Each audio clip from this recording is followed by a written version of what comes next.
শুরু করে দিই, ঠিক আছে? তো আমি প্রত্যেক শনিবার করে আসি যে বিভিন্ন ভৌতিক ব্ল্যাক ম্যাজিক এইসব গল্প শোনানোর জন্য, সাধারণত নেগেটিভ দিয়ে শুরু করি। তো আজকে আমি মধ্যপ্রদেশের একটা গ্রামে মানে মন্দিরের ঘটনা দিয়ে শুরু করছি।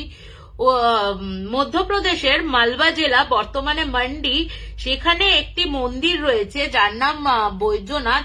ওই মন্দিরটিকে নাকি বলা হয় যে ইংরেজ বানানো মন্দির, ঠিক আছে? তো এবার একটা মানে ওখানে গিয়ে আমি নিজেও অবাক হয়ে গেছিলাম যে ইংরেজ বানিয়েছে মন্দিরটি, কি ব্যাপার, কি কাহিনী। তো তখন আমি জানতে পারি যে ওখানে 1838 সালে লেফটেন্যান্ট কর্নেল মার্টিন নামে একজন থাকতেন, লেফটেন্যান্ট, ঠিক আছে? তো তখন ওনার ওখানে হাজবেন্ডের সাথে ওনার ওয়াইফও থাকতো। তো তখন তোমার উনি 1838 সালের পর কোন একটা সময়ে ওনার কাছে খবর আসে যে আফগানিস্তানে যুদ্ধের কারণে তাকে সেখানে যেতে হবে, লেফটেন্যান্ট কর্নেল মার্টিনকে। তো উনি তো যুদ্ধের জন্য চলে যান হচ্ছে আফগানিস্তানে। ওখানে গিয়ে তোমার দিন 15 বাদে উনি একটা চিঠি লিখতেন ওনার অবস্থানের কথা, উনি কেমন আছেন সমস্ত ডিটেলস জানিয়ে ওনার স্ত্রীকে চিঠি লিখতেন। বেশ কিছু মাস যায়, কিন্তু কিছু মাস যাওয়ার পর ওনার ওখান থেকে, উনি যেখান থেকে চিঠি পাঠাতেন,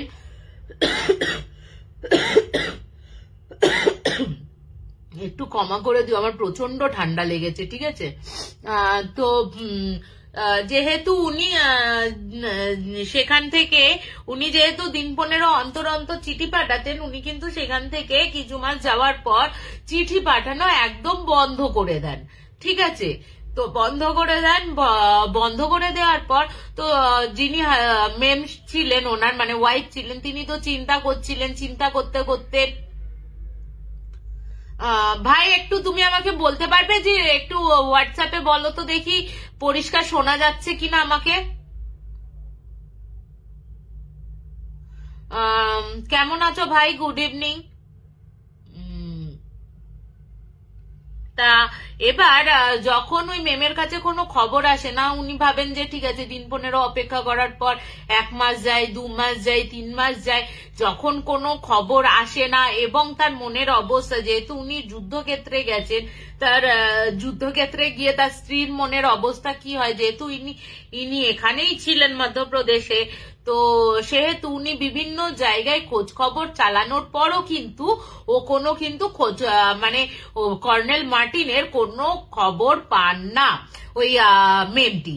তো এবার উনি কি করেন, এবার উনি কোনো এক বিকেল বেলায় ঘোড়ায় করে যাচ্ছেন, যেতে যেতে উনি ওই মন্দিরের সামনেটা যেই আসলেন, উনি শুনতে পান যে মন্দিরে খুব সুন্দর একটা গন্ধ আসছে, মন্দিরের আশেপাশ থেকে খুব সুন্দর গন্ধ আসছে, তার সাথে এত সুন্দর মন্ত্র উচ্চারণ করে পুজো করা হচ্ছে যে সেখানে মানে উনি না গিয়ে আর পারলেন না, যেন মনে হচ্ছে ওই শিব, মানে সরি পরে বলছি, মন্দিরটি হচ্ছে শিব মন্দির, তো ওই ঠাকুর যেন ওনাকে টানছে।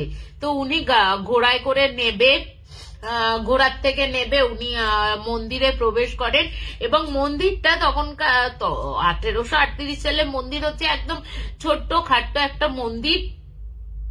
তো ওই মন্দিরে গিয়ে দেখছেন যে একটা পূজারি ওখানে পুজো করছেন, পূজারি বসে পুজো করছেন, এবং ওখানে উনি মন্ত্র উচ্চারণ করছেন, এবং এত সুন্দর উনি মন্ত্র উচ্চারণ করছিলেন যেটাতে উনি একদম মন্ত্রমুগ্ধের মতন শুনতে থাকেন।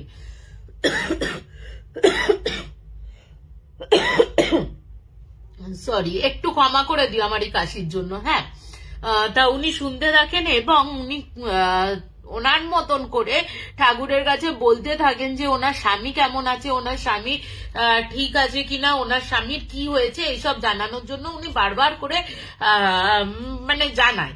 এবং উনি যখন প্রার্থনা জানাচ্ছেন তখন কিন্তু দেখা যায় যে উনি না খুব মানে কাঁদছেন। এবার ওনার যে কান্না, এবার এতটা তোমার কান্নাটা এতটাই ছিল, তো ঠাকুর মশাই তখন বলেন যে আপনি এত কাঁদছেন কেন?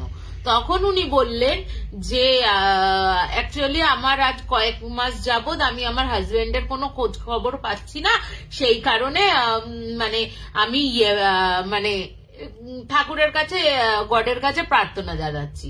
তখন উনি বললেন যে যান, আপনার স্বামী ভালো আছে এবং আপনার স্বামী তেমন মানে কোনো ক্ষতি হয়নি, ওনারা বড় বিপদ থেকে উদ্ধার পেয়ে যাবেন। যান, আপনি যা মনে প্রার্থনা আছে এই বাবার কাছে প্রার্থনাটা জানান, বাবা আপনার সমস্ত কথা শুনবেন। এবার তো উনি সমস্ত কথা জানার পর মানে শোনার পর উনি আরো ভক্তি ভরে ওনাকে প্রার্থনা করেন, পুজো দেন। পুজো দেওয়ার পর পুজো দেওয়ার ঠিক 5 দিন বাদে ওনার কাছে লেটার আসে স্বামীর ওখান থেকে যে ওনারা আফগানিস্তানে একটা বড় বিপদের, মানে যখন শত্রু সেনারা ঘিরে ধরেছে, ওনারা একটা জায়গার মধ্যে আটকে গেছিলেন এবং সেখান থেকে ওনারা ফিরে আসছেন। এবার ওনারা তো ফিরে আসেন। তার আগে বলে রাখি, মেম বলে গেছিল যে যদি আমার স্বামীর কোনো লেটার বা স্বামীকে যদি তারা আমাকে ফিরিয়ে দিতে পারে তাহলে কিন্তু আমি এই মন্দিরটাকে আরো বড় করে বানাবো। তো এই কথা বলে উনি তো চলে যান এবং 5 দিন বাদে ওই চিঠিটা পাওয়া যায়। এবার উনি তো আসেন, ওনার আসার পর উনি কর্নেল মার্টিনকে সমস্ত কথা জানান এবং দুজনে গিয়ে ওখানে পুজো দেন। পুজো দেওয়ার পর উনি তখন বলেন যে এবার পুজো দেওয়ার পর বলছে এই ঠাকুর তো বিশাল জাগ্রত এবং ওর যে ভগবানের যে শিব ঠাকুরের একটা সেই নন্দীর সামনে ত্রিশূল হাতে দাঁড়িয়ে আছে, তো ওই ছবিটা দেখার পর তখন উনি তখন বলছেন যে এই ছবিটা এখানে কি করে এলো, এই লোকটা তাহলে এই মন্দিরে কি করে পূজিত হচ্ছে। এবার যে ছিল আর কি ওখানে যে পুরোহিত ছিলেন, তো উনি তখন বলেন এই আপনি যাকে প্রণাম করছেন এই শিবলিঙ্গটি হচ্ছে উনি, ওনাকেই আমরা এই শিবলিঙ্গ হিসেবে পুজো করছি। তো উনি তখন বলতে থাকেন যে আপনারা বিশ্বাস করবেন না, যখন আপনি হয়তো বিশ্বাস করবেন না, যখন আমরা শত্রু সেনাদের মধ্যে মাত্র কজন, আমাদের সেনারাও অনেক হতাহত হয়ে মাত্র কয়েকজন আমরা রয়েছি, যেখানে চারিদিক থেকে আমাদের শত্রু সেনারা ঘিরে রয়েছে, সেখানে মানে আমাদের কোনো বাঁচার আশাই নেই, সেখানে হঠাৎ করে এরকম বিশাল একটা মানে উনি তো সার বলছেন না, উনি হয়তো ইংলিশে ওনার ভাষাতে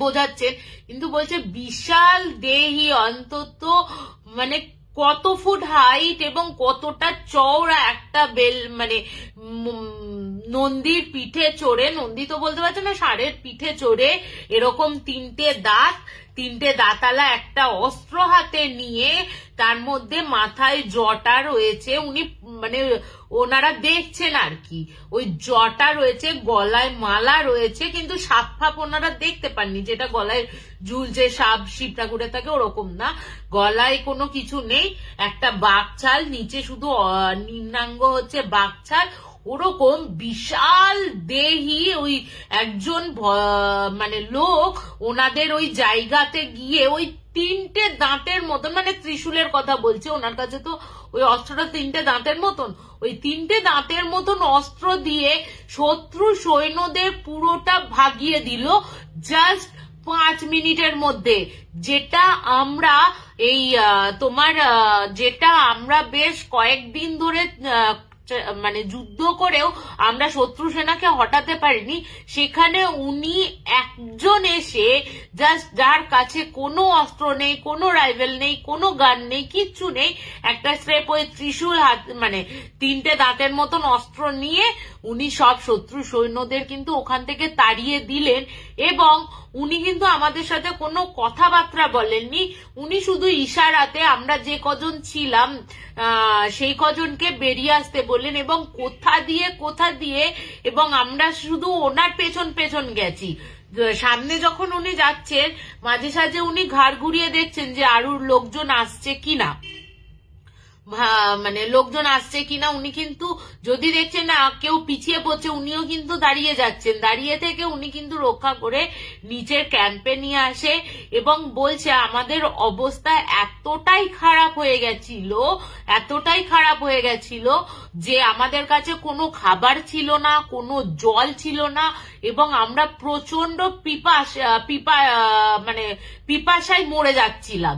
এবার উনি বলছেন যখন আমাদের জল পিপাসা রয়েছে, আমরা কোথা থেকে যে ওই ঝর্ণার মতন কোথা থেকে যে জলটা আসছে ওই খড়খড়া জায়গার মধ্যে, আফগানিস্তান তো মেনলি শুকনো জায়গা, তো ওই জায়গা থেকে কোথা থেকে কলের মতন জল আসছে, ওই জল যে কি মিষ্টি, ওই জল খেয়ে আমরা আমাদের ইয়েটা করেছে, হয়তো ভগবানেরই ইচ্ছা এটা।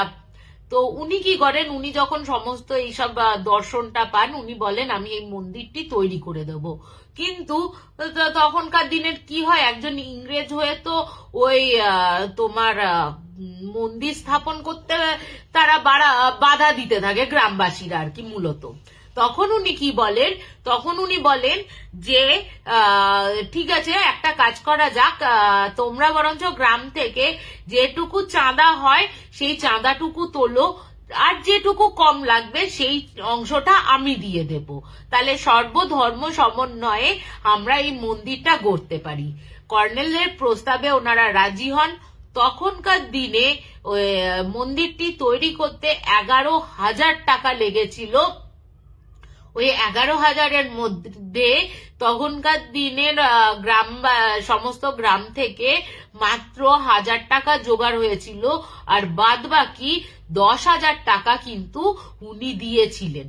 হ্যাঁ, এরপরে ওই মন্দিরটা তো বলা হয় কি, ওই মন্দিরটাই নাকি মানে যেই যায় শিব ঠাকুরের কাছে যদি কেউ মন প্রাণ দিয়ে কিছু চায়, কিছু বলে, তাহলে কিন্তু স্বয়ং নাকি শিব ঠাকুর গিয়ে ওখানে মানে যেখানে তোমার প্রবলেমটা হয়েছে সেখানে গিয়ে সেই প্রবলেমটা সলভ করে দেয়। তো আর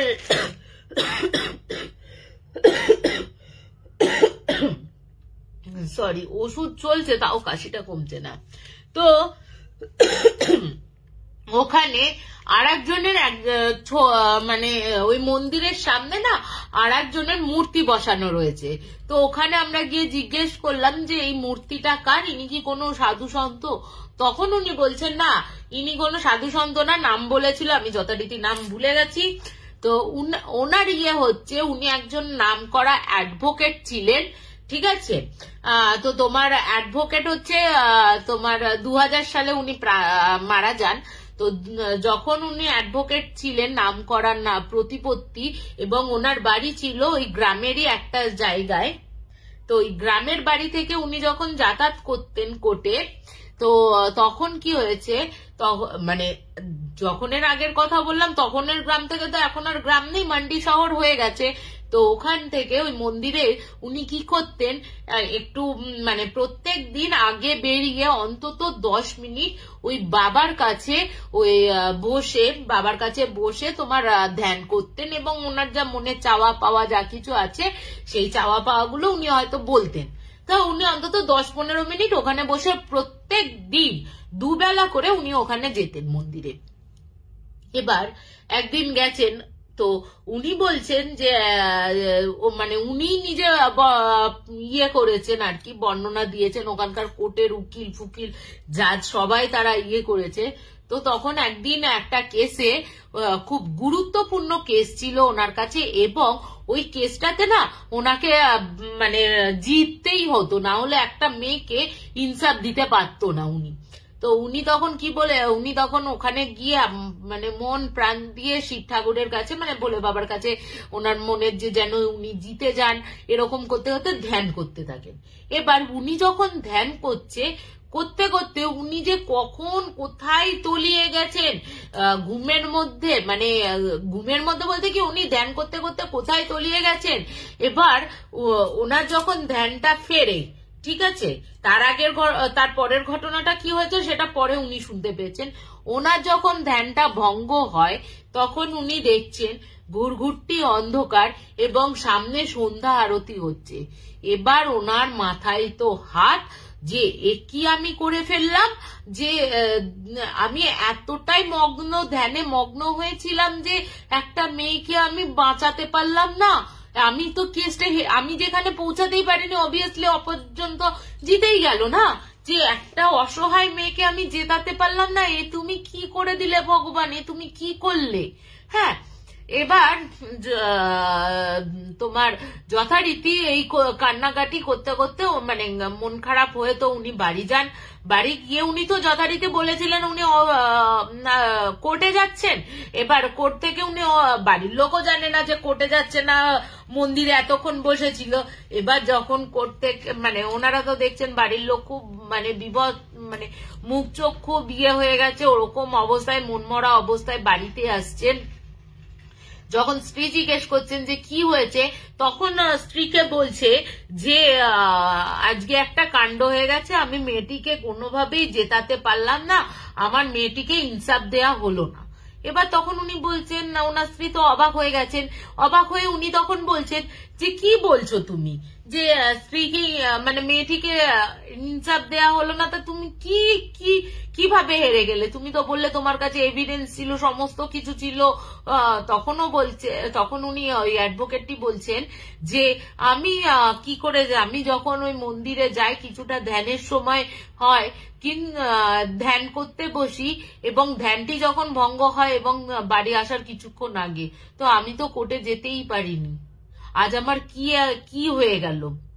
এরপরে যথারীতি যখন সন্ধ্যেবেলায় উনি বসে রয়েছেন, বসে থাকতে থাকতে ওনার কাছে ফোন আসে, ল্যান্ডে ফোন এসে সবাই তো মানে যে জিতেছে আর কি, মানে যে উকিল মানে যার উকিল ছিলেন উনি, সেই মেয়েটির বাড়ির লোক ফোন করে বলছে আপনি যা আজকে বলেছেন, যেগুলো এভিডেন্স দিয়েছেন সমস্ত কিছুতে থ্যাংক ইউ স্যার, আপনাকে আমরা কি বলে ধন্যবাদ দেব, আপনি তো দেখা না করেই আমাদের সাথে গটগট করে চলে গেলেন কোনো কথা না বলে। এবার এই কথা যখন শুনছে যে আজকে আমাদের মেয়ে একটা মানে আপনার জন্য ইনসাফ পেল, ওদের মানে দণ্ডিত হয়েছে, ইয়ে হয়েছে এরকম করে, এবার উনি তো হতভম্বের মতন শুনে যাচ্ছেন। এবার উনি তো জানেন, উনি তো জাননি, তাহলে ওনার হয়ে কে ইয়েটা করলো? এবার উনি তখন বলছে ঠিক আছে থ্যাংক ইউ এইসব করে বলে, এমনি আপনি তো আমাদের সাথে দেখাও করলেন না, আপনার সাথে কথা বলতে গেলাম, আপনি তো বাইরে বেরিয়ে চলে এলেন। বলছে অ্যাকচুয়ালি আমার শরীরটা ভালো নেই, আমি কালকে আপনাদের সাথে দেখা করব। এবার যথারীতি উনি তো আরো যারা ওনার ফ্রেন্ডস লোক ছিলেন, মানে অ্যাডভোকেট বন্ধুরা ছিলেন, তাদের ফোন করে বলে যে এটা কি সত্যি? এবার ওরা তখন বলছে এই তোর কি মাথা খারাপ হয়ে গেল কেসটা জেতার পর?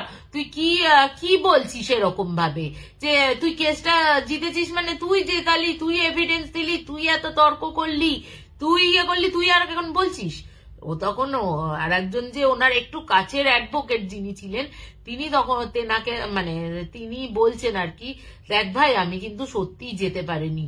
বলে তাহলে আমাদের চোখের সামনে তাহলে তুই ছিলিস না তো কে ছিল? বলে জানিস আমি যখন ওই মন্দিরে ধ্যান করছিলাম, ধ্যান করতে করতে যখন আমার ধ্যানটা ভঙ্গ হয়, তখন একটু আগে আমি বাড়ি ঢুকেছি, বাড়ি ঢোকার পর তখন দেখছি যে আমাকে ফোন করেছে ওনারা যেটার জন্য। তখন বলছে যে তুই কোন মন্দিরে ছিলিস? তখন বলছে বৈদ্যনাথ মন্দিরে বসেছিলাম। তো বলছে যে উনি তো তখন বুঝতেই পারলেন যে কে গেছিল স্বয়ং ওনার রূপ ধরে। বলছে এত ভালো ডিবেট, মানে উনি যখন বলছেন যে স্বয়ং শিব ঠাকুর গেছিলেন, প্রথমে তো বিশ্বাস করছিল না, কিন্তু মন্দিরে বলে তোকে আমি মন্দিরে নিয়ে আসবো, যারা পুরোহিত রয়েছে তুই তাদের সাথে কথা বলে দেখিস, আমি ওখানেই বসেছিলাম। তো স্বয়ং বলছে এত ভালো কথা, এত ভালো ডিবেট তুই করেছিস, মানে একটা কথা তুই ওদের মুখে খুলতে দিসনি অপরাধীর উকিলকে, মানে এত সুন্দর তুই করে বলেছিস, মানে তোর পক্ষেই যে চলে গেছিল প্রথম ইয়েতে সেটাই বোঝা যাচ্ছিল। তো উনি তো অবাক হয়ে যান। এবার অবাক হয়ে গিয়ে কি একটু মনে মনে না শিব ঠাকুরের ওপর রাগও হয়, ঠিক আছে। আবার উনি যান শিব ঠাকুরের কাছে, গিয়ে শিব ঠাকুরকে তখন বলছে যে বাবা তুমি সবাইকে দেখা দিলে, মানে কোর্ট থেকে, কোর্টের জাজ থেকে, ইয়ে থেকে সবাইকে, তুমি একজন অপরাধীকে তুমি পর্যন্ত দেখা দিলে আমার রূপ ধরে, কিন্তু আমি তোমাকে যে এত বছর ধরে পুজো করে আসছি, মন থেকে ডাকছি, কই তুমি তো আমাকে কোনোদিন দেখা দিলে না, আমি আর তোমার সাথে তোমার কাছে আর পুজো দিতে আসবোই না। এই করে না উনি পুজো দেওয়াটা বন্ধ করে দেন এবং মন্দিরেও আসাটা বন্ধ করে দেন।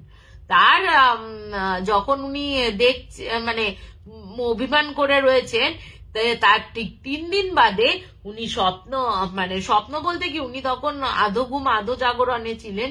উনি বলছেন যে একটা প্রচন্ড তীব্র আলো এসে ওর চোখের ওপর পড়ে এবং চোখটা খুলে দেখেন স্বয়ং একজন মানে কি বলবো, একদম যেমন শিব ঠাকুরকে আমরা দেখি গলায় মালা ফালা, ওরকম কিচ্ছু না, একদম সম্পূর্ণ স্বয়ং একটা পুরুষ, শুধু বাকছাল পরা, হাতে ত্রিশূল নিয়ে উনি কিন্তু দাঁড়িয়ে আছেন সামনে।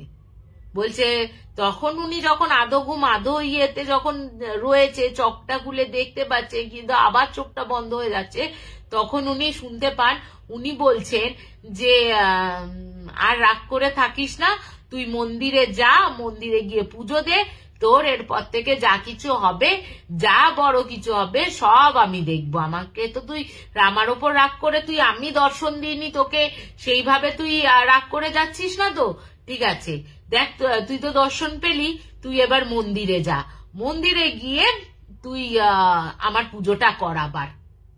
তো উনি তো ওই দর্শন পেয়ে উনি পরের দিন সকালবেলাতেই চলে যান, সকালবেলায় গিয়ে আবার নতুন করে পুজো আশ্রা করেন এবং উনি যত দিন বেঁচে ছিলেন, উনি প্রায় 94 ইয়ার্স বেঁচে ছিলেন। 94 ইয়ার্স পর্যন্ত উনি কিন্তু কন্টিনিউ ওই মন্দিরে গিয়ে পুজো দিয়ে আসতেন, ঠিক আছে। এমনকি ওনার মৃত্যুটাও ওই মন্দির থেকে ঘুরে পুজো দিয়ে এসে রাত্রির সন্ধ্যেবেলার যে সন্ধ্যা আরতিটা হয়, ওই মন্দিরে পুজোতে করে গিয়ে এসে উনি যখন ভেতরে ঢুকছেন তখন কিন্তু উনি মারা যান। হ্যাঁ, তখন বাবা এসে গেছে, ঠিক আছে যা। তখন উনি কিন্তু ওই মন্দিরে পুজো দিয়ে উনি যখন ঘরে ঢোকেন তার কিছুক্ষণ বাদে উনি কিন্তু দেহত্যাগ করেন। এবং উনি যখন দেহত্যাগ করেন মানে যে অনেকে খুব ইয়েতে মারা যায়, মানে কষ্ট পেয়ে মারা যায়, শুধু ওই মৃত্যু যন্ত্রণা তো দেখো সবাইকেই ভোগ করতে হয়, ওইটুকু মৃত্যু যন্ত্রণা দেখো রামকৃষ্ণ দেব বলো, স্বামী বিবেকানন্দ বলো, বামা খ্যাপা বলো, বা আদার্স যারা ত্রৈলঙ্গ স্বামী আছে, আরো যারা যারা রয়েছে, সবাইকেই কিন্তু মৃত্যু যন্ত্রণাটা ভোগ করতে হয় আমাদের। তো ওই মৃত্যু যন্ত্রণাটুকু ছাড়া ওনার কিন্তু 94 বছর বয়সে উনি কিন্তু যথেষ্ট স্ট্রং পার্সন ছিলেন। তো ওনার ছবিটিও ওখানে মানে মূর্তি বানানো রয়েছে এবং ওই মূর্তিটি মানে যেহেতু ওনার বাবা এতটাই ভক্ত ছিলেন, যার জন্য ওনার বাড়ির থেকে ওনার ছেলেরা এসে ওনার মূর্তিটি ওখানে দিয়ে যান। আর একটা পুরোহিত বলল যে একদিন উনি নাকি সন্ধ্যা আরতি করছেন, সন্ধ্যা আরতি করতে করতে একটা দেখছে একজন আকুলি বিকুলি করে একটা মহিলা ছুটে এসে বাবার পায়ের কাছে পড়ে এবং খুব কান্না কাঁদছে, মানে এত কান্না কাঁদছে, মানে ওনাকে সামলানো যাচ্ছে না, মানে সে অজ্ঞান হয়ে যাচ্ছে এবং নিজে থেকে হঠাৎ করে জেগে উঠে বসে আবার কান্নাকাটি শুরু করছে, এ কি করলে বাবা, এরকম করে মানে কান্নাকাটি শুরু করছে। তখন ওই ওই পুরোহিত যখন জিজ্ঞেস করে ওনার সাথে যারা ছিল কি হয়েছে, তখন উনি জানতে পারেন যে ওনার যে একমাত্র ছেলে ছিল তিনি নাকি অ্যাক্সিডেন্টে মারা গেছে, ঠিক আছে। ছেলেটির বয়স বেশি ছিল না, মাত্র 20-22 বছর বয়স। তাদের কাছে খবর আসে ছেলেটি মারা যায় এবং তার মা একমাত্র ছেলে, তার বাবাও নাকি গত বছর অ্যাক্সিডেন্টে মানে যে খবরটা আসে তার 1 বছর আগে তিনি মারা যান এবং মার ছেলে মিলেই তার সংসারটা চালাচ্ছিল। তো এই সংসার চালাতে চালাতে তখন ওনারা ওই ছেলেটি হয়তো কোথাও ঘুরতে গেছে, ওখানে অ্যাক্সিডেন্টে মারা যায় এবং ওখানে খবর আসে এবং মা এই বাবার কাছে এসে প্রার্থনা করে। তো তখন ঠাকুর মানে যে পুরোহিত মশাই ছিলেন উনি তখন বলেন যে আপনারা একটা কাজ করুন, যে আপনি তো মা, আপনি মন থেকে ডাকুন, আপনার ছেলের কিচ্ছু হবে না, বাবা সব ঠিক করে দেবে। তো তার বিশ্বাস করবে না, উনি তখন বলছেন আমার বাবার ওপর এত ভরসা রয়েছে, মানে পুরোহিত মশাই বলছেন যে বাবা কিছুক্ষণ বাদে নিজে ওখান থেকে ফোন করে যে না ওনার ছেলে ঠিক আছে এবং ছোটখাটো চোট লেগেছে এবং হসপিটালে নিয়ে গেছে, যে মারা গেছে যে খবরটা দেওয়া হয়েছিল। বাবা ডায়েরিতে কিছু লিখো না, নো নো নো নো থাক, এটা আমার ডায়েরি বাবা, লিখো না, না না না প্লিজ প্লিজ। যাই হোক, তো তোমার হচ্ছে তারপরে তোমার ওনাদের কাছে খবর আসে যে ওনার ছেলে ক্রিটিক্যাল, মানে কিছু হয়নি, তেমন কিছু হয়নি, ছোটখাটো নার্সিং হোমে নিয়ে গেছে, ওখান থেকে ছেড়েও হয়তো দেবে। তো এই কথা শোনার পর মানে লোকের ওখানে না, লোকের মনে সত্যি একটা অদ্ভুত, মানে আমি নিজেও গেছি ওই মন্দিরে, ওই মন্দিরে গেলে না তোমার মনের মধ্যে একটা অদ্ভুত শান্তি তুমি খুঁজে পাবে। যে সব মন্দিরেই শান্তি আছে, কিন্তু ওই মন্দিরটায় না অদ্ভুত রকমের একটা আবহাওয়া, অদ্ভুত রকমের শান্তি, তুমি যেন মনে হবে তুমি স্বয়ং শিব ঠাকুরকে তোমার মনের কথাটা বলে দিচ্ছ। আমি নিজে ওই মন্দিরে গিয়ে নিজেও ফিল করেছি। তো এই হচ্ছে বৈদ্যনাথ শিবের মন্দিরের কাহিনী, যেটাকে ইংরেজ বলে সর্বধর্ম সমন্বয়ে বানানো রয়েছে। তো অনেকে ইংরেজ শিব মন্দিরও বলে, যেহেতু ওই ইংরেজের একটু ইয়ে ছিল বলে ইংরেজ শিব মন্দিরও বলে।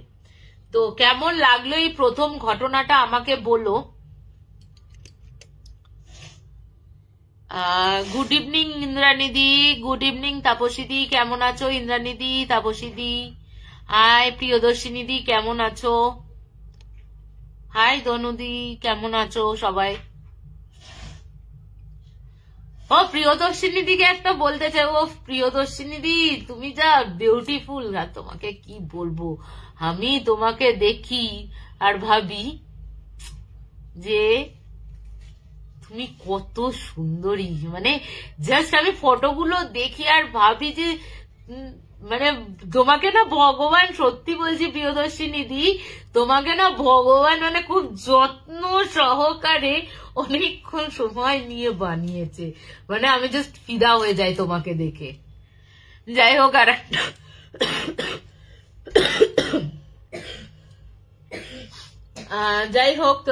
আর একটা জিন্নির ঘটনা বলি তোমাদের, ঠিক আছে। তো যেহেতু তোমার গতকালই ভ্যালেন্টাইন্স ডে গেছে, একটা জিন্নির হঠাৎ করে প্রেম কাহিনী, প্রেম ঠিক বলবো না, মানে প্রেমই বলবো জিন্নির দিক দিয়ে। তো জিন্নি কি, জিন্নি হচ্ছে জিনের ফিমেল হচ্ছে জিন্নি। তো তিনিও হচ্ছে খুব অ্যাগ্রেসিভ এবং খুব জিদ্দি, আর হচ্ছে উনিও কিন্তু তোমার আগুন দিয়েই তৈরি, জিন্নিও কিন্তু আগুন দিয়েই তৈরি। এই ঘটনাটা রিধি বলে একটা মেয়ে আমাকে পাঠিয়েছে, যে যার বাড়ি হচ্ছে তোমার যাদবপুরে, তার দাদার ঘটনা। এক মিনিট মামা, জলের বোতল আছে রে,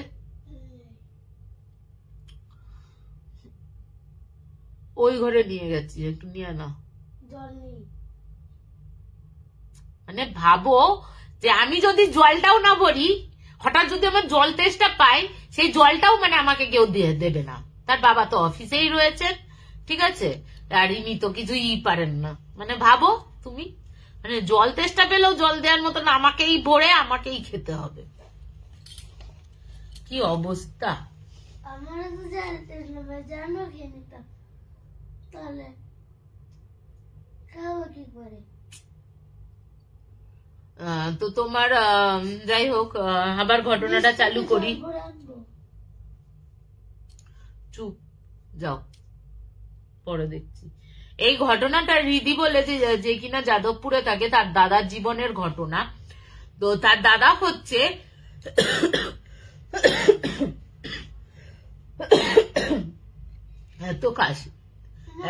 এত কাশি হচ্ছে, তো যার জন্য তোমার ইয়ে হচ্ছে, শেষ হয়ে যাবে একটু বাদে, প্লিজ যাও এখান থেকে, বিরক্ত করো না, বলতে দাও। তো তোমার যে ওর দাদা পড়তো, রিধির দাদা পড়তো হচ্ছে ইয়েতে তোমার দাঁড়া বলছি, আরে বাবা কোথায় গেল, রিধির দাদা পড়তো তোমার এলাহাবাদ ইউনিভার্সিটিতে, ঠিক আছে। আর রিধি তখন এইচএস দেবে। তা রিধির বাড়িতে ছিল রিধির মা, বাবা, দাদা আর রিধি। তো রিধি যাদবপুর তোমার ইয়েতে থাকে, তো ওখানে ফ্ল্যাটে থাকে। তো এবার দাদা যখন সেকেন্ড ইয়ারে পড়ছে, ওর দাদা এবার কি হয়েছে, সেকেন্ড ইয়ারে ও যখন পড়ছে তখন রিধি হচ্ছে এইচএস দেবে। তো একদিন বলছে যে ওখানের পরের ঘটনাগুলো হচ্ছে, ও দাদা একদিন মানে ইউনিভার্সিটি থেকে যাতায়াত করছে, ওরা 4 বন্ধু মিলে ইউনিভার্সিটি থেকে কিছুটা দূরে ওদের অ্যাফোর্ডেবল ইয়েতে একটা বাড়ি ভাড়া নিয়ে ওরা বাড়ি ভাড়া করে থাকছিল, কারণ হোস্টেলে ওরা থাকতে চায় না, মানে মোটামুটি 4 জনেই হচ্ছে সম্ভ্রান্ত ফ্যামিলির ছেলে আর কি। তো এবার ওদের ইউনিভার্সিটি থেকে ওদের যে ভাড়া বাড়িটা ছিল, ওই মাম্মা এরকম করে লাগাস না, লিখতে অসুবিধা হয়, পেনটা নষ্ট করিস না, একটু লাইটটা শান্তিতে করতে দে, ওই ঘরে চলে যা। কি রে তুই রেখে চলে যা না, আমাকে লাইটটা করতে দে না একটু, 1 মিনিট দাঁড়াও তো, লাইটটা করতে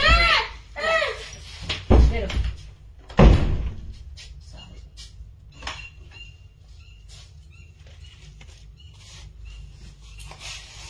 হ্যাঁ, লাইভের সময় এরকম বিরক্ত করলে না বড় অসুবিধা মনে হয়, জানো তো।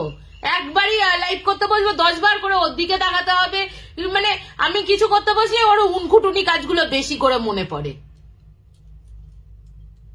যাই হোক, বলতে থাকি, মানে এগুলো না খুব বিরক্ত লাগে, জানো না, মানে সারাক্ষণ তো তোদের পেছনেই থাকি ভাই, 1 ঘন্টা একটু আমাকে তো বলতে দে। তোমাদের আমারও তো একটা নিজের লাইফ রয়েছে, আমি ছাদার মাদা আমার সমস্ত আত্মীয় স্বজন বন্ধু বান্ধবকে ছেড়ে আমি এখানে একা পড়ে থাকি, তার মধ্যে তোমাদের সাথে একটু কথা বলি, সেখানেও যদি ডিস্টার্ব করে বলো দেখি। যাই হোক, আমি শুরু করি। তো দাদা যাওয়ার, তো আমি কি বলছিলাম যে ও দাদা এলাহাবাদ ইউনিভার্সিটিতে পড়ে এবং 4 জন মিলে একটা ভাড়া বাড়িতে থাকে। ওই ভাড়া বাড়ি থেকে ইউনিভার্সিটি মোটামুটি ধরো 10-15 মিনিটের মতন লাগে।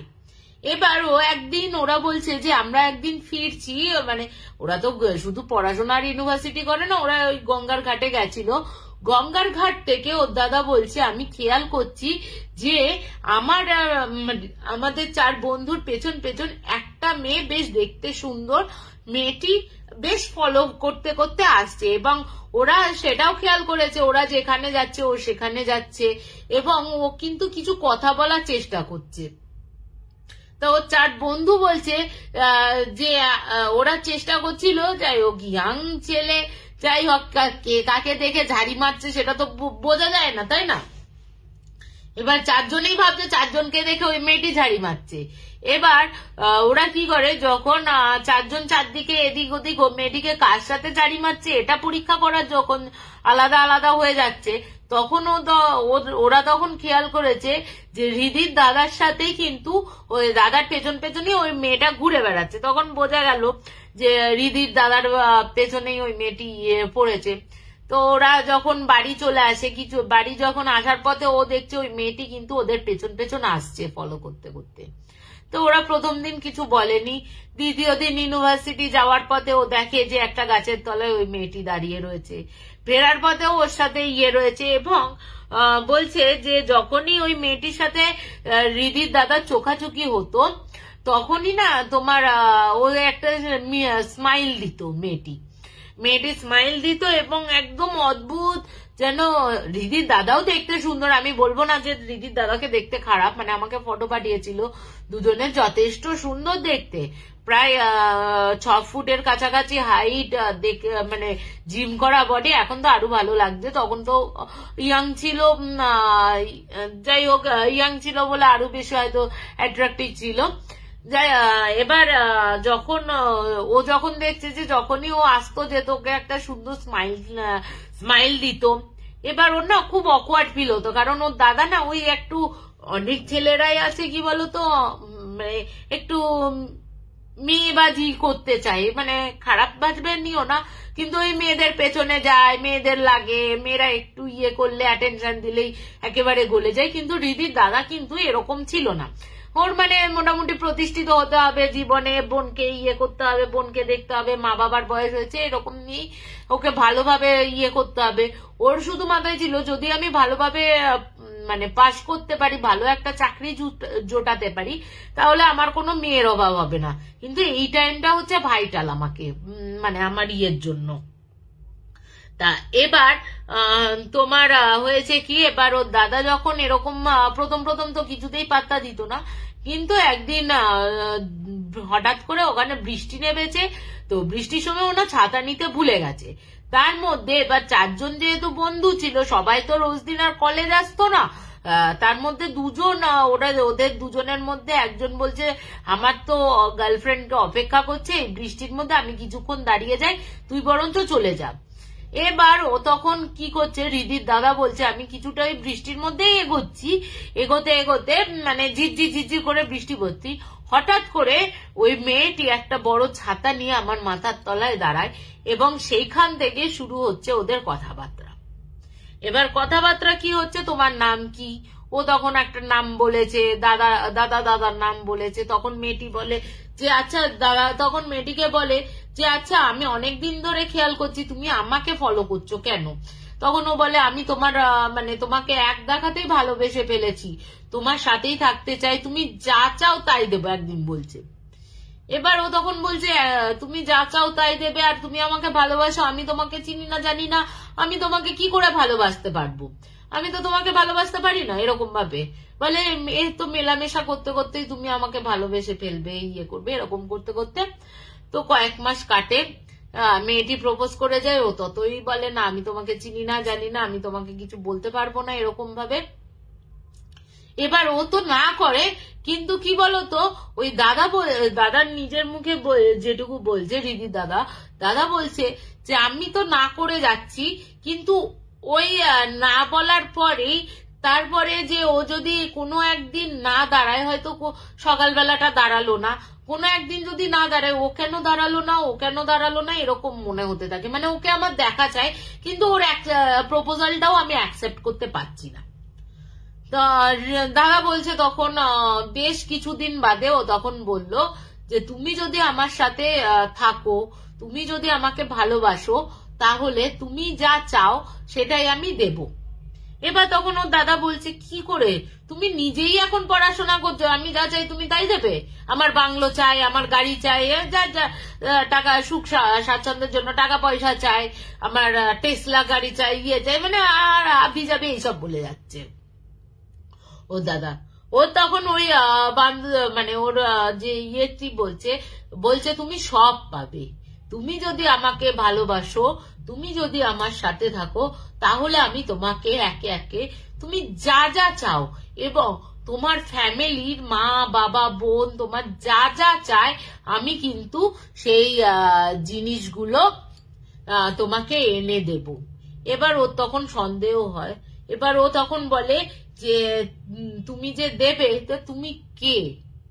তখন ও বলছে যে আমি একটা জিন্নি।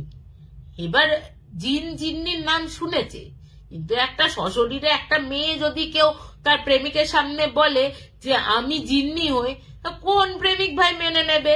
এরকম তো সাধারণ মানুষ বলতে পারে না যে আমি একটা ছেলের সাথে কথা বলছি, বলতে ওই ছেলেটি যদি আমাকে বলে যে আমি একটা জিন, আমি মেনে নেবো তুমি জিন?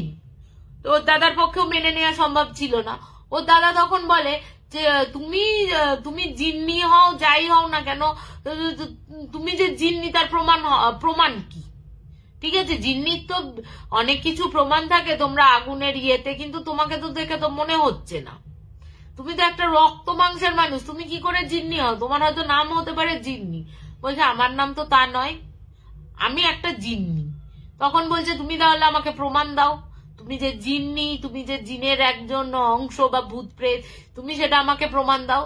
ও দাদাকে তখন বলে যে তুমি এক কাজ করো, ওর দাদাকে তখন বলে তুমি এক কাজ করো, এখন তো দিনের আলোর মধ্যে আমি এইসব দেখাতে পারবো না। উনি মানে ওই মেয়েটি একটা টাইম বলে দেয়, ওই একটা টাইমে গিয়ে সন্ধ্যের পর মানে একটু রাতের দিকে ও বলে ওই গাছটার তলায় ওকে গিয়ে দাঁড়াতে। ঠিক আছে, এবার ও বাড়ি চলে আসে। বাড়ি চলে এসে ও সারা দিন ভাবতে থাকে যে আমি কি যার সাথে কথা বলছি বা যার প্রতি আমার আকর্ষণ বোধ হচ্ছে একটু একটু করে, সেই মেয়েটি সত্যিই কি জিন বা ভূত প্রেত? জিন তো আর বলতে পারবে না, ওর মনে হচ্ছে ভূত প্রেত। এ কি আদৌ ভূত প্রেত? এটা কি হতে পারে? তখন না বলছে ঠিক আছে, ওর বন্ধুদের না এই কথাটা জানিয়েছে যে জানিস তো এরকম এরকম ব্যাপার, যেহেতু ওর বন্ধুরাও জানতো এই ব্যাপারটা, তো ওই ওর দাদা তখন বন্ধুকে জানিয়েছে। ওর দাদা বলছে ঠিক আছে, ও বোধহয় তোকে ভয় দেখানোর জন্য এইসব ভুলভাল করছে, আর তুই তো যাচ্ছিস, তুই যা না সন্ধ্যেবেলায় যখন দেখেছে তুই যা, তুই গিয়ে তাহলে তো বুঝতে পারবি। এবার তো যথারীতি ওই মেয়েটি যে টাইমটা দেয় সেই টাইমে দাদা যায়। দাদা গিয়ে এবার তোমার দাদা গিয়ে কি করে, দাদা গিয়ে ওখানে দাঁড়িয়ে আছে, তার 2 মিনিটের মধ্যে মেয়েটি আসে। এবার মেয়েটিকে দেখে ওই দাদা তো বলে কি গো, তুমি যে বলেছিলে তুমি জিন্নি, কই তার প্রমাণ? তুমি তো এমনি মেয়ে মানে এমনি এসছো। বলে ঠিক আছে, তুমি যদি আমার আসল রূপ দেখো তুমি হয়তো আমাকে ভালোবাসবে না। তখন বলছে তুমি যদি জিন্নি হয়ে থাকো তা তোমাকে আমি ভালোবাসতেই বা যাবো কেন? তুমি হয়তো আমাকে ভালোবাসো, তুমি আমি কেন ভূত প্রেতকে ভালোবাসতে যাবো? আমি ভালোবাসলে আমি রক্ত মাংসের মানুষকে ভালোবাসবো। তখন এই কথা শুনে বলছে ওর জন্যই তো আমি আমার রূপটা দেখাতে চাই না। তখন ও অনেক ভাবে বলে ঠিক আছে আমি মেনে নিচ্ছি, আমিও তোমার মানে ও তখন বিনিয়ে বলতে থাকে ঠিক আছে আমিও ইয়ে করেছি, মানে ওকে কনফিডেন্স ইয়ে করতে থাকে, মানে তোমার বলে না যে তুমি দেখাও, তোমাকে আমি তোমার যে রূপই হোক না কেন তোমাকে আমি ভালোবাসবো, এরকম ভাবে বলতে থাকে দাদা। এবার তখন কিছুক্ষণ বাদে ও যখন ওর রূপটা দেখিয়েছে, বলছে দাদা বলছে ওর হঠাৎ করে আমি দেখলাম, বললো যে আমি তাকিয়ে রয়েছি, তাকিয়ে থাকতে থাকতে ওর নিচ থেকে মাথা অব্দি হঠাৎ করে দাও দাও দাও দাও করে আগুন জ্বলে উঠলো, যেন চোখগুলো ঠিকরে মানে লাল টকটকে, যেন ওর কোনো ফারাকি পড়ছে না, আর চুলগুলো ওরকম মানে বেশ বড় বড় হাওয়ার মতন দুলছে, আর হাতের নখগুলো বলছে বিশাল বিশাল। আমি শুধু এইটুকু দেখতে পেয়েই আমি ওখানে ফেন্ট হয়ে পড়ে যাই। এবার আমার যখন জ্ঞান ফেরে আমি তখন দেখছি আমি তখন ওই বাড়ির খাটে শুয়ে রয়েছি। এবার ও তখন বলছে যে বাড়ির খাটে শুয়ে রয়েছে, ও তো ধর্মর করে উঠে বসে ওর বন্ধুদের বলে যে কি হয়েছে, আমি এখানে কি করে এলাম? তখন ওরা বলে যে ভোরবেলায় তোকে আমরা দরজার কাছে পড়ে থাকতে দেখি এবং অজ্ঞান অবস্থায় তোকে তখন ঘরে নিয়ে আসি। এরপর থেকে বলছে ওই যে অজ্ঞানটা হয়ে গেল না, ও হয়তো বুঝেই গেছিল ওই জিন্নিটা যে ওর আসল রূপ দেখার পর কিন্তু ও কিন্তু আর কোনো ভালোবাসবে না। তারপরেই হয়তো ওকে পজেস করে নিয়েছিল, ধরে নিয়েছিল। এরপরে ওর বন্ধুরা বলেছিল আর কি, ওর বন্ধুরা ওর মাদের পরে বলেছিল, বলছে যখন জ্ঞানটা ফিরল তারপর থেকে ও তো কথা বলতে খুব ভালোবাসতো রিদির দাদা। তো দাদা বলছে আমি প্রচন্ড কথা বলতে ভালোবাসি, গান করি, গিটার বাজাই, সমস্ত কিছু করি, কিন্তু সেই পর থেকে না আমার সমস্ত কিছু বন্ধ হয়ে গেল। ওর বন্ধুরা তখন বলছে ওর মধ্যে একটা অদ্ভুত চেঞ্জ এলো। যে চেঞ্জটা কি এলো কি, সেই চেঞ্জটা হচ্ছে যে ও কিন্তু যখনই কথা বলতো একটু মেয়েলি ভাষায় কথা বলতো। ঠিক আছে, মেয়েলি ভাষায় কথা বলতো, এবং যে পরিমাণটা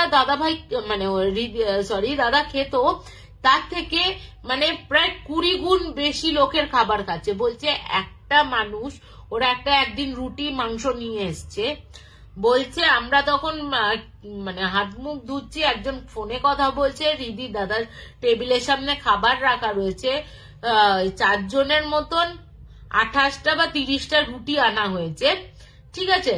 ওই 30টা রুটি তো ওর গোগ্রা সে খেয়েই নিয়েছে, যত চিকেন ছিল সব খেয়ে নিয়েছে। সব খেয়ে নিয়ে যাওয়ার পরও ও তখন বলছে আমার খিদে পাচ্ছে। ওরা তখন অবাক হয়ে গেছে, ওকে তো কোনোদিন এরকম দেখেনি যে এতগুলো খেত। তখন ওরা তখন বলছে আরে তোর কি হয়েছে, তুই এতগুলো কি খাচ্ছিস, তুই তো এর আগে খেয়েছিস, তুই কেন এরকম ইয়ে করছিস। এরকম করে ওরা তখন 3 বন্ধুতে ওকে বলছে কোথায় আমি খেয়েছি, তখন কিন্তু একদম নর্মাল, ঠিক আছে। ওর কি কখনো ও কি করছে, কখনো ও মহিলার গলায় কথা বলছে, আবার কখনো ওর ভেতরের যে ইয়েটা রয়েছে, দাদার যে বয়সটা,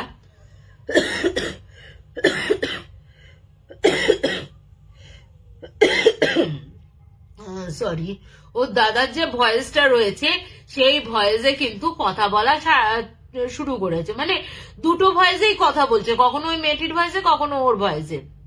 তখন যখন ওরা বলছে যে তুই তো এতগুলো রুটি মাংস সব খেয়ে নিলি, আমরা কি খাবো, এত রাত হয়ে গেছে, তখন বলছে আমি কোথায় গেলাম, আমি তো কিছু খাইনি, আমার তো খিদে পেয়েছে, আমি তো খাওয়ার জন্যই এখন টেবিলে এসে দেখছি কোনো খাবারই নেই। এরপর থেকে ও আস্তে আস্তে কথা বলা বন্ধ করে দিতে থাকে।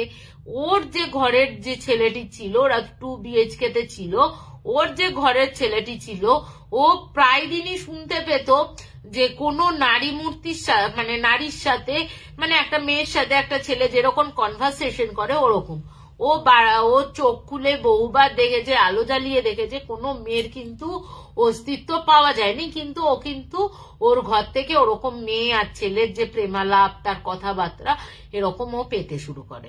তা ও যখন বলে, মানে ওনার লাস্টের দিক, মানে যখন এরকম শুনছে কাউকে দেখতে পাচ্ছে না, ও তখন আর ভয় ছোটে ও আর ওর কাছে থাকছে না। বলে ও তুই একা থাক, তোকে একা আমি ছেড়ে দিচ্ছি, আমি এখানে থাকবো,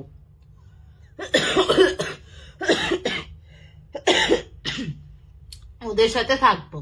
তো 3 বন্ধু একসাথে থাকে।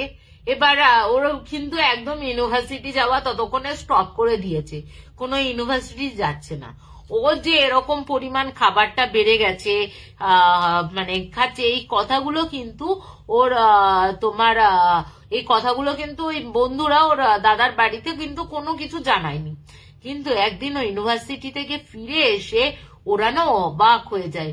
ওর দাদাকে দেখছে, ওর দাদা মানে একটা ফিনফিনে সেই, মানে কি বলবো, আর যে ফুলসজ্জা রাত্রে সেই ফিনফিনে রোমান্টিক সেই ড্রেস পরে, সেই লিপস্টিক, ঠোঁটে লিপস্টিক, চোখে কাজল দিয়ে, টিপ পরে, গলায় হার পরে, যেন কারোর সাথে বসে কথা বলছে।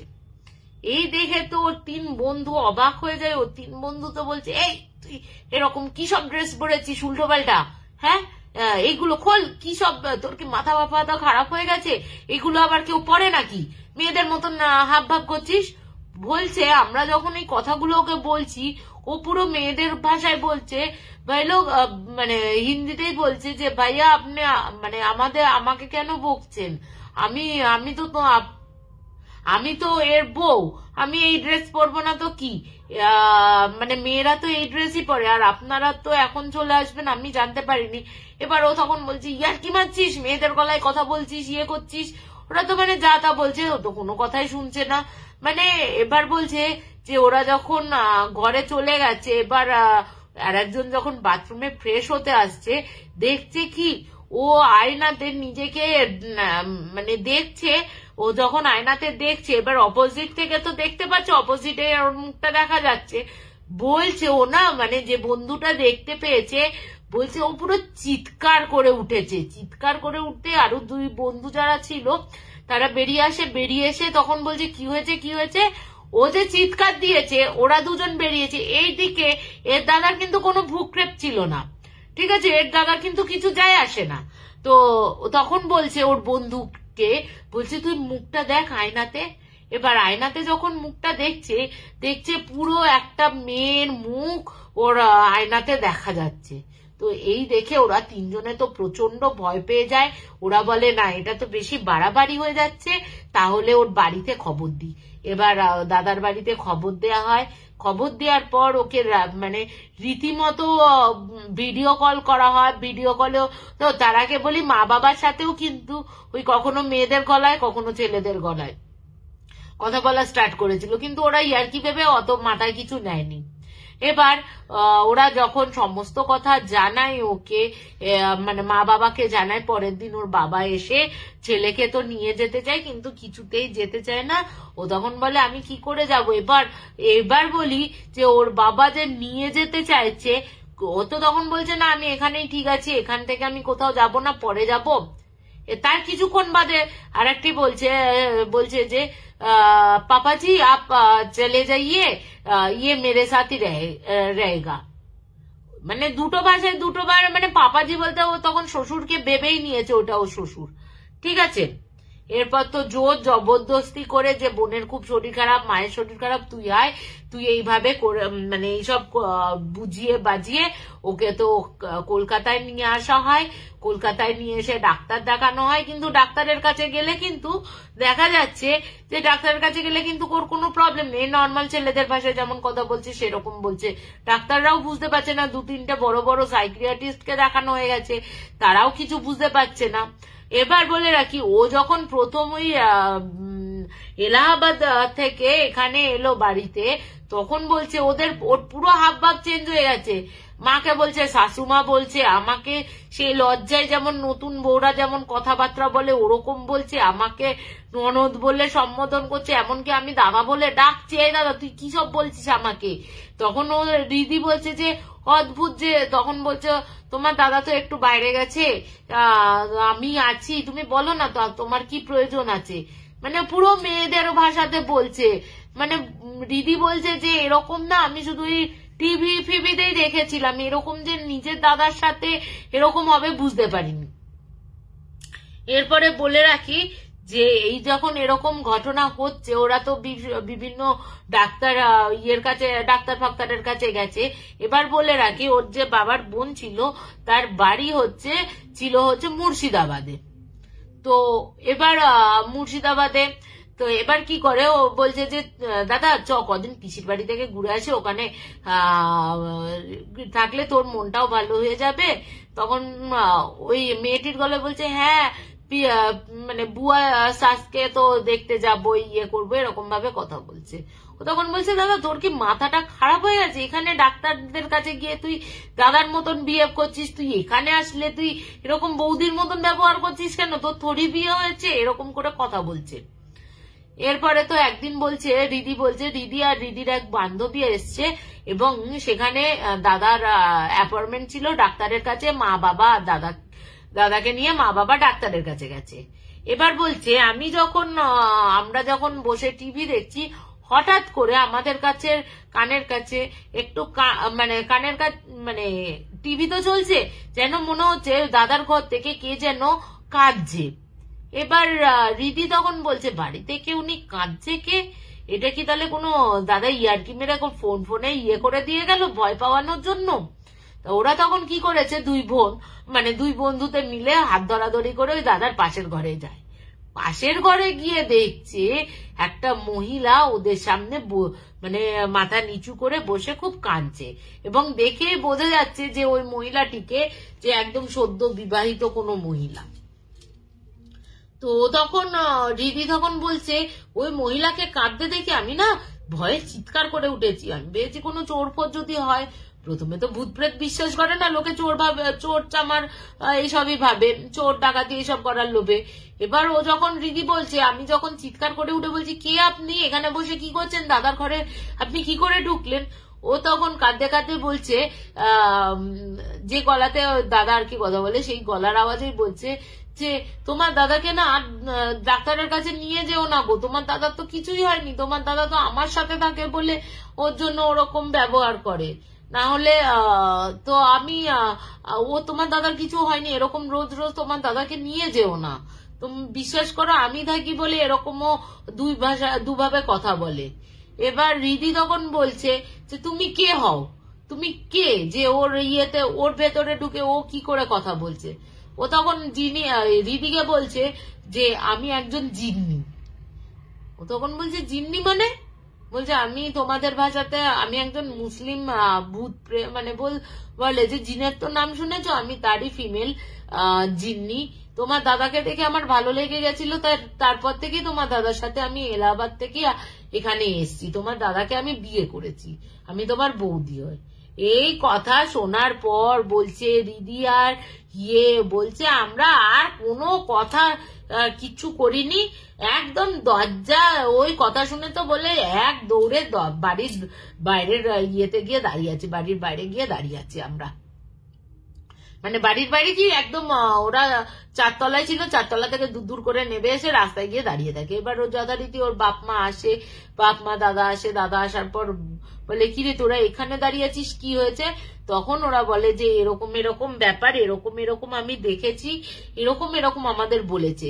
দাদাকে মনে হয় হয়তো আর কোনো উপায় নেই, দাদা বলছে জিন্নিটি, ওই মেয়েটি বলছে ও নাকি জিন্নি, ও নাকি দাদাকে বিয়ে করেছে, তোমরা দাদাকে আর ডাক্তারের কাছে নিও না, এইভাবে খুব কান্নাকাটি করছে। বলছে হ্যাঁ তোদের তাহলে বলছে হ্যাঁ এবার তোরও মাথা খারাপ হয়ে গেল তোর দাদার সাথে সাথে। তখন ওর যে বান্ধবীটি ছিল, ওর বান্ধবী বলছে যে না আন্টি আপনারা ভুল ভাবছেন, আমিও কিন্তু একই জিনিস শুনেছি, ও রিদি কিন্তু মিথ্যে কথা বলছে না, একটা মেয়ে সত্যিই ছিল যাকে নিজেকে জিন্নি বলছে এবং বলছে যে দাদাকে বিয়ে করেছে। তো তোমরা না একটা কাজ করো, কোনো পুরোহিতের কাছে যাও, দাদার কোনো মানসিক কিন্তু কোনো প্রবলেম হয়নি। এবার তখন যে ওর যে পুরোহিত মশাই কাছের যে মন্দিরের পুরোহিত ছিল ওনাকে গিয়ে সমস্ত কথা বলেন।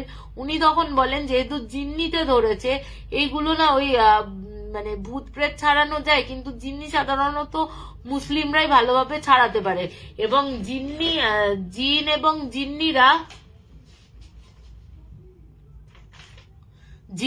জিন্নিরা হচ্ছে জিন যদিও বা ছাড়ানো যায়, জিন্নিরা কিন্তু বহুত জিদ্দি হয় আর কি,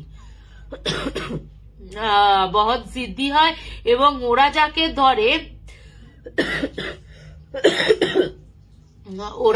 ধরে তাকে কিন্তু ছাড়ানো খুব মুশকিল হয়ে যায়।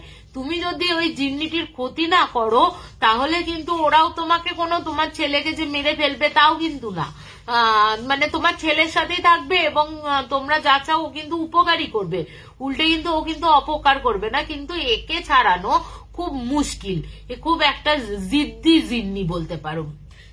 তো কি করা যায়? এবার তখন ওরা বলল, ওই পুরোহিত মশাই বলল আপনারা বরঞ্চ কোনো মৌলবীর কাছে যান। এবার এখানে যাদবপুর কলকাতার মতন জায়গায় কোথায় তুমি ভালো খুঁজে পাবে মৌলবী? এবার তখন ওর মানে ননদকে ওর মা সমস্ত কথা জানায়। ননদ বলতে ওর কাকিমার যে ননদ আছে, কাকুর যে বোন আছে, সেই বোনকে জানায়। তো এবার যেহেতু মুর্শিদাবাদে মোটামুটি একটু মুসলিম প্রধান জায়গা, ওখানে মৌলানা বলো বা বলো এরকম পাওয়া যায়, তো ওনারা খোঁজ করে একটা মৌলানার খোঁজ দেন। কিন্তু ওই মৌলানাটাকে নিয়ে যাওয়ার পর ওনার সামনে দাদাকে যখন বসানো হয়, বলছে একে আমি কোনোভাবে করতে পারবো না, এ হচ্ছে আমার ক্ষমতার বাইরে, এই ছেলেটিকে যে ধরেছে সে হচ্ছে আমার ক্ষমতার বাইরে, আমার পক্ষে সম্ভব না। তো এই করে তো বেশ কয়েকজনকে দেখানো হয়, কিন্তু কি বলতো মানে যারাই আসে তারাই কিন্তু ওকে আর ছাড়াতে পারে না, মানে তারাই বলে যে এ বড় মানে এ বড় জিদি, একে ছাড়ানো যাবে না, একে কোনোভাবেই ছাড়ানো সম্ভব না, এ যেমন আছে তেমনই তোমার সাথে থাকতে দাও একে, এ তো ওর কোনো ক্ষতি করছে না।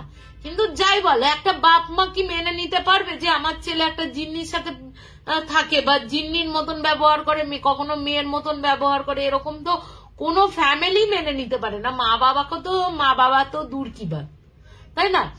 তা এবার যথারীতি আর একটা ভালো মৌলানার খোঁজ পায় ওনারা, ওই পিসির বাড়িতে গিয়েই, দাদার পিসির বাড়িতে গিয়ে একটা মৌলানার খোঁজ পায়। ওখানে উনি তো যান, উনি গিয়ে বলেন ঠিক আছে আমি চেষ্টা করতে পারি, কিন্তু যে আমি তোমাদের কথা দিতে পারছি না যে একেই আমি একদম মানে ছাড়িয়ে দিতে পারবো। এবার এ যখন বলেছে এই কথা, ওই দাদা তখন বলছে কত তো এলো গেল, দেখ তুই আমাকে ছাড়াতে পারিস কিনা। অনেক তো এলো গেল, এতকাল তো এতদিন ধরে তো এত কিছু লোক আসছে দেখছে ইয়ে করছে, কেউ তো আমাকে ছাড়াতে পারেনি। তুই চেষ্টা করে দেখ, তুই যদি ছাড়াতে পারিস।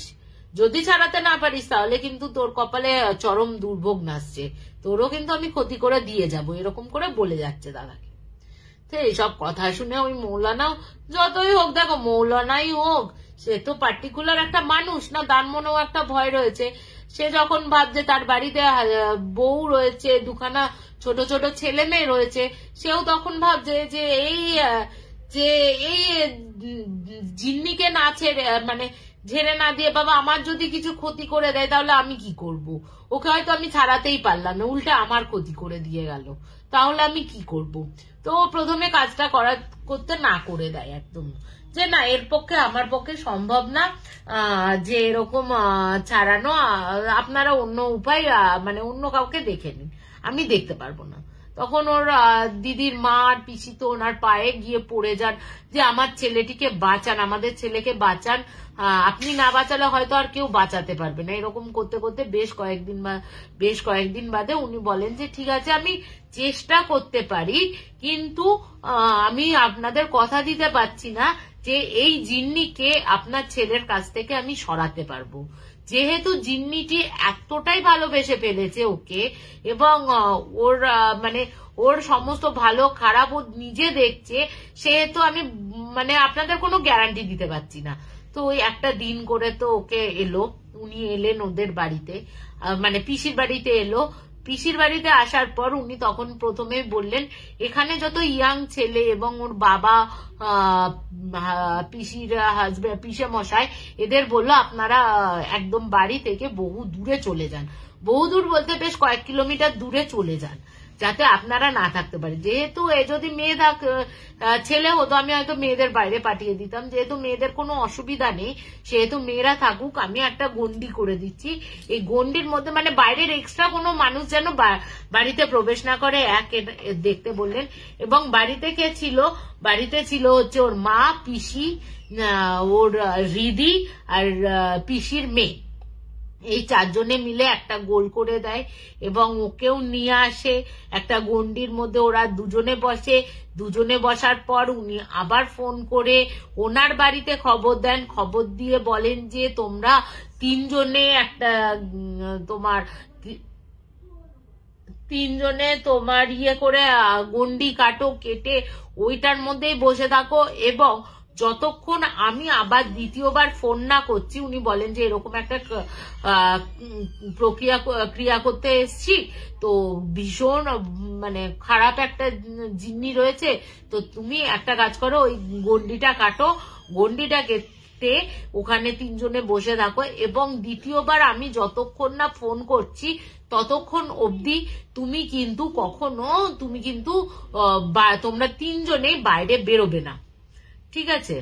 এরপরে যথারীতি তোর ক্রিয়া প্রক্রিয়া শুরু করে। সে বলছে একটা জল, পবিত্র জল ওদের কাছে থাকে, ওই পবিত্র জল যত ছেটাচ্ছে ও তত চিৎকার করছে, মানে দাদা কিন্তু চিৎকার করছে না, চিৎকার করছে ওই মেয়েটি।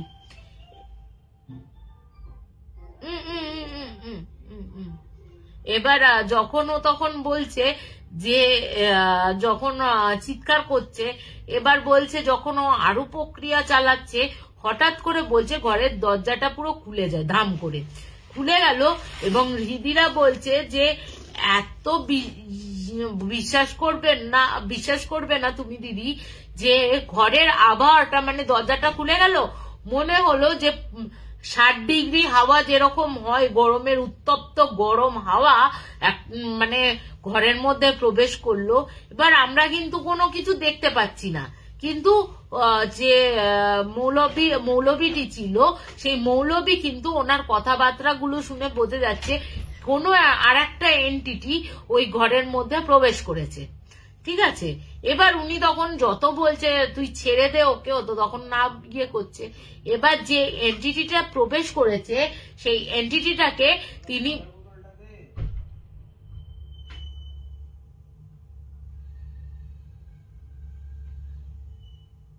সেই এন্টিটিটাকে বলছে যে আপনি কে, আপনি কোথা থেকে এখানে এলেন, আপনি তো ওকে ধরেননি। তখন ওই এন্টিটিটা নাকি বলছে যে ওই অদৃশ্য ইয়ে, ও নাকি ওই যে জিন্নিটা ধরেছিল সেই জিন্নিটার কাকা, ঠিক আছে। এবং ওই যে অত্যাচারটা করছে মৌলবীটি, ওই অত্যাচারটা সে ভাইজির ওপর সহ্য করতে না পেরে, ভাইজির ওপর এই অত্যাচারটা দেখতে না পেরে ও নিজে স্বয়ং উপস্থিত হয়েছে। এবং উপস্থিত হওয়ার পর উনি তখন বলেন যে উপস্থিত হয়, এবং উপস্থিত হওয়ার পর ওনাকে বারবার বলতে থাকে আপনি কিন্তু ওকে অন্যভাবে তাড়ানোর ব্যবস্থা করুন, কিন্তু এমন ভাবে এমন কোনো কাজ করবেন না বা ওকে একেবারেই মেরে ফেলবেন না যেটাতে আপনার নিজের কোনো ক্ষতি হয়ে যায়। আপনারা তো বাড়িতে ফ্যামিলি রয়েছে, তার যেন কোনো ক্ষতি না হয়ে যায়। তো উনি তখন বলেন যে ঠিক আছে আমি চেষ্টা করছি, কিন্তু আমার যতটুকু সম্ভব আমি ততটুকুই করব। ও কিন্তু অসম্ভব জিদি ও তো ছাড়তে চাইছে না, আমি যতটা চেষ্টা করব ওকে বাঁচানোর, কিন্তু আমার পক্ষে পুরোটা হয়তো সম্ভব হবে না, আপনাকেও আমি কথা দিতে পারছি না। ও তো যথারীতি ওই জল ফল ছেটাতে থাকে। বেশ কিছুক্ষণ ক্রিয়া প্রক্রিয়া করার পর ওদের যে মুসলমানদের যে প্রক্রিয়াগুলো থাকে ওইগুলো করার পর ও দেখছে যে বলছে যে ও যখন নিয়ে করছে সবার সামনে, ওদের চারজনের সামনে দেখলো ও শরীর থেকে যেন কালো কালো কি সব জুড়ে জুড়ে জুড়ে জুড়ে পড়ছে, সেই ছাইগুলো হয় না কালো ছাই, একদম ওইগুলো গুঁড়ো গুঁড়ো হয়ে পড়লো। এবার যখন পড়লো তখন না ওর যে এন্টিটিটা ছিল মানে চিৎকার করে উঠলো, এবং ওই চিৎকারটা কিন্তু ওই তিনজনের, দিদি বলছে ওই যে চিৎকারটা তোমরা কিন্তু বিশ্বাস করতে পারবে না, যে অসম্ভব রকমের চিৎকার। এবং চিৎকার করার পরও তখন বলছে যে তুমি আমার ছেলে আমার ভাইজিকে মেরে ফেললে কেন, তোমাকে তো বলেছিলাম যে ওকে অন্য কোনো উপায়ে ওকে ওখান থেকে তাড়াও, কিন্তু তুমি কেন ওকে মেরে ফেললে, দেখো তোমার কি হয়। তা আরো কিছু প্রক্রিয়া ছিল, ও ওইগুলো করতে থাকে এবং সমস্ত কাজ সম্পন্ন করার পর উনি যখন বাড়িতে ফোন করার পর কিন্তু দেখছেন যে বাড়িতে কেউ ফোনটা ধরছে না। তো তারপর উনি ফোনটা রেখে দেন বেশ কয়েকবার ফোন করার পর। এবার ওনার মনে তো টেনশন শুরু হয়ে গেছে। বলছে এই কথা বলার পর ওই যে এন্টিটিটা ছিল মানে কাকু যে কাকা ছিল, কাকা জিনটি, সেই জিন কাকাটি কি করে, ও কিন্তু তারপরে বাইরে বেরিয়ে যায় এবং ঘরের আবহাওয়া নর্মাল হয়ে যায়। আছে তো ওখানে দুটো রাখা আছে, দেখো দাঁড় করানো।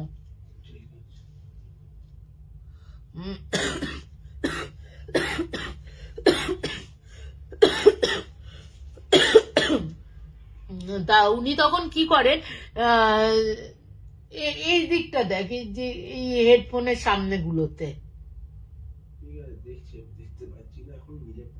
ঠিক আছে। তা তারপরে তোমার ইয়ে করে যে দুটো যে সেই মেয়েটি বলে যে সেই সরি, এরপরে যখন ফোন করে ওর তো মনে টেনশন হয়ে গেছে, কারণ এ তো এন্টিটি বেরিয়ে যাওয়ার সময় বলেই গেছিল যে কেন মেরে ফেলেছে, তারও কোনো ক্ষতি হবে। এবং তার যে যখন কাজটা সম্পন্ন হওয়ার পর ওখান থেকে ওর বাড়ির একজন ফোন করে, মানে ওখানের যে আশেপাশের লোক ছিল, ওখানের আশেপাশের লোকজন ফোন করার পর উনি তখন বলেন যে আপনি শিগগিরই বাড়ি আসুন, এখানে বড় বিপদ ঘটে গেছে। এবার তো যথারীতি ওনাকে বাড়িতে দিয়ে আসা হয়, এবং বাড়িতে দিয়ে আসার পর যে ড্রাইভার ছিল, পিসির বাড়িতে গাড়ি ছিল, এবং বাড়ির যে গাড়ির ড্রাইভার ছিল সেই ড্রাইভার গিয়ে পৌঁছে দিয়ে আসে। এবং পৌঁছানোর পর উনি গিয়ে দেখেন, ড্রাইভারও ছিল সাথে, উনি গিয়ে দেখেন বাড়ির সামনে লোকারণ্য। উনি ঢোকেন, গিয়ে দেখেন ওনার ছেলেকে, মানে ওনার যে ছোট ছেলে ছিল 5 বছরের, সেই বাচ্চা ছেলেটিকে গলাটা এখান থেকে গলাটা অর্ধেক করে, গলাটা আলাদা মানে মুন্ডুটা আলাদা আর বডিটা আর এক জায়গায় ফেলে রেখেছে। তো এরপরে ওর মা তো অজ্ঞান হয়ে পড়ে রয়েছে। ওর যে বড় ছিল, যে দিদিটা ছিল, তার মোটামুটি 10-11 বছর বয়স, সে তখন বলে যে বাবা তুমি যখন মানে ও যখন এসছে তখন একজন আমরা বাইরে থেকে শুনতে পাই তুমি তোমার গলার আওয়াজে কথা বলছো, যে দরজা খুলতে বলছো। এবার ভাই যেহেতু ছোট, সেহেতু ভাই কোনো কথা শুনতে না মানে কারুর কথা না শুনে তোমার গলার আওয়াজ পেয়ে দরজাটা খুলে দেয়। কিন্তু খোলার সাথে সাথে একটা প্রচন্ড তীব্র গরম হাওয়া আসে এবং তার পরবর্তী সময়ে আমরা দেখতে পাই আমাদের ভাই একটা প্রচন্ড চিৎকার দিয়ে ওঠে এবং আমরা যখন দুজনে গন্ডির বাইরে গিয়ে দেখি ভাই এই অবস্থায় পড়ে রয়েছে। তো বলেছিল ওই যে এন্টিটিটা লাস্টে এসেছিল কাকা হিসেবে, সে বলেছিল যে জিন্নিটাকে মেরে ফেললে কিন্তু তোমার বাড়িতেও কিন্তু আমি ক্ষতি করে দিয়ে যাব। এবং সেই হিসেবে সেই মতো সে কিন্তু ক্ষতি করে সেই বাচ্চা ছেলেটিকেই কিন্তু ক্ষতি করে দিয়ে যায়। তো এই হচ্ছে আমার লাস্ট ঘটনা। কেমন লাগলো একটু বলো আমাকে। তো হাই পলাশদা, কেমন আছো?